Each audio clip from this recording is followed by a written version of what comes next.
वो ये है कि 2020 के अंदर एक न्यू एक्ट आता है जिसे ये लोग एनसीएच एक्ट या एनसीआईएसएम एक्ट कहते हैं। ठीक है, इसके अंदर ये लोग हमें ये कहते हैं कि आपको जो आपने अपने 4.5 साल की पढ़ाई करी थी उसके पास करने के बाद एक और एग्जाम देना पड़ेगा जिसे इन्होंने लाइसेंस एग्जाम या फिर एग्जिट एग्जाम का नाम दिया गया है। जब ये एक्ट आया था तो ये देखिए आरटीआई की प्रूफ, हम सभी आयुष छात्रों ने आरटीआई की प्रूफ लगाया और आरटीआई के थ्रू सरकार से ये सवाल पूछा कि ये जो एग्जाम है वो आप कब लेंगे।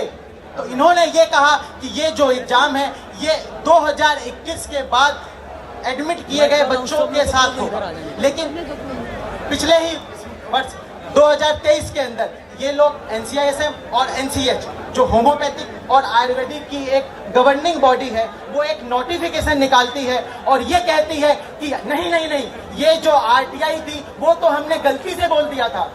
मतलब 2021 के अंदर जो बोला गया उत्तराखंड बोर्ड और एनसीएच बोर्ड ने वो की कोई वैल्यू नहीं है। अब ये कह रहे हैं कि जो बच्चे इंटर्नशिप कर रहे हैं 29 नवंबर और 20 दिसंबर, 29 नवंबर होम्योपैथी के लिए और 20 दिसंबर आयुर्वेदा के बच्चों और यूनानी के बच्चों के लिए, वो बच्चे अब इंटर्नशिप के बाद ये एग्जाम को देंगे। जिस एग्जाम के बारे में हमें कोई भी बताया नहीं गया, इस एग्जाम के अंदर क्या आएगा, ये एमसीक्यू क्वेश्चन होंगे या फिर थ्योरी बेस्ड पेपर होंगे, कोई भी नहीं बताया गया है अभी तक हमें। और इनका सिर्फ ये कहना है कि 270 दिन जब अपने आप इंटर्नशिप के पूरे कर लेंगे उसके बाद आपको एक पेपर देना है। साथ ही साथ ये लोग ये कहते हैं कि जो हमने अपने 18 बैच के लिए 18, 19 या 20 बैच या फिर कुछ देश के अंदर ऐसे भी हैं जैसे कि मध्य प्रदेश हो गए, ठीक है, या बिहार हो गए, वहाँ पे गवर्नमेंट इतनी कैपेबल नहीं है कि सही टाइम पे पेपर को करवा सके। मतलब 5.5 साल का कोर्स। हेलो, मैं ये पहले बताना चाहता हूँ कि जो हम लोग हैं एग्जिट एग्जाम का विरोध कर रहे हैं ये है, पहले तो हम लोग नीट के थ्रू एडमिशन लिए, जैसे आप लोगों के साथ नीट में ही पहले ही घपला हो गया, पेपर लीक हो गया।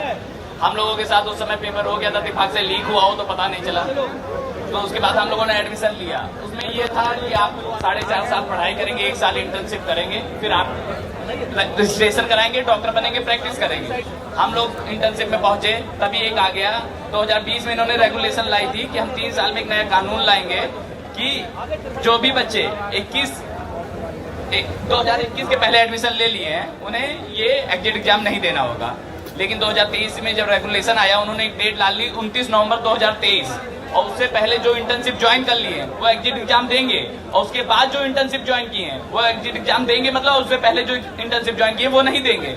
लेकिन एक ही बैच के कुछ बच्चे पहले इंटर्नशिप ज्वाइन किए हैं और कुछ बच्चे बाद में ज्वाइन किए हैं, तो राइट टू इक्वालिटी तो पहले ही खत्म हो चुकी है। उसके बाद फिर इन्होंने, हम लोगों ने जब आरटीआई मांगा तो आरटीआई में इन्होंने कहा 2021 के पहले के बैचों पे ये एग्जाम नहीं लागू होगा।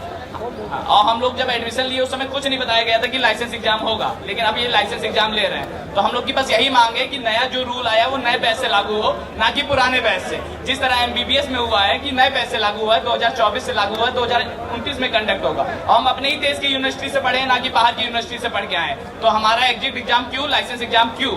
हम इसी देश के छात्र हैं, इसी देश की शिक्षा प्रणाली से आए हुए हैं, तो हमारा एग्जिट एग्जाम वापस ले, जो नया कानून आए नए बैच से लागू हो। बस यही हमारी आयुष छात्रों की मांग है, इसीलिए हम लोग सरकार के विरोध में यहाँ प्रदर्शन कर रहे हैं। जय हिंद, जय भारत, जय एनएसयूआई, जय राहुल गांधी।